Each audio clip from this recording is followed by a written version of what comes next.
Goodness gracious, it's almost back to school. Summer went by really fast. Personally, I'm ready to get started with school, but you might not be, because maybe you're going into a personalized learning house, and you don't know what to do about it. So personalized learning is a very new concept that's just recently being introduced into schools and stuff.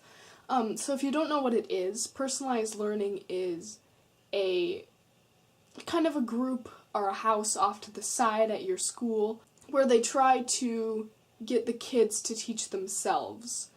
And it's called personalized learning for a reason, to mold their learning to their needs rather than teachers just telling them what to do all the time. It's not as strict with deadlines and requirements for assignments. You can kind of choose what you're interested in.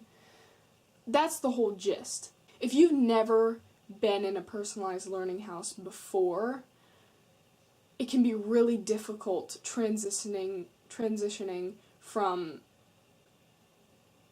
traditional school to personalized learning right off the bat. So in this video I'm going to give you some advice for newcomers to personalized learning. So the first little piece of advice I have for you is that you're likely going to spend the majority of your time in one room with the same people.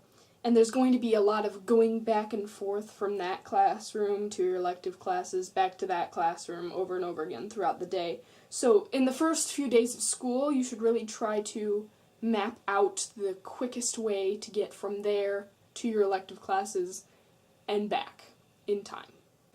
The second piece of advice I have is that if you're not sure if there are going to be any friends in that personalized learning house with you, that you should really keep your hobbies and interests very open, because if you do that, you will find people. For example, I made this little group in my personalized learning house last year that all really liked to draw and all really liked animals. And I like to draw animals, and that was awesome, and we bonded over that, and we became really good friends over the course of that year.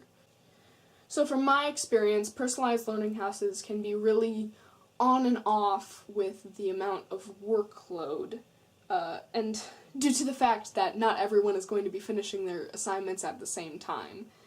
So when you go from having absolutely nothing to do to having like 5 summative assignments that you need to finish, it can really throw you off.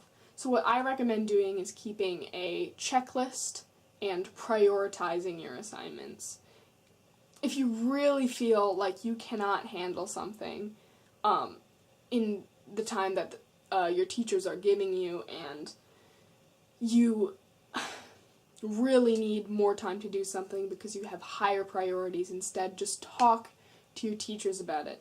Personalized learning teachers are very understanding they're really flexible about assignments and stuff like that.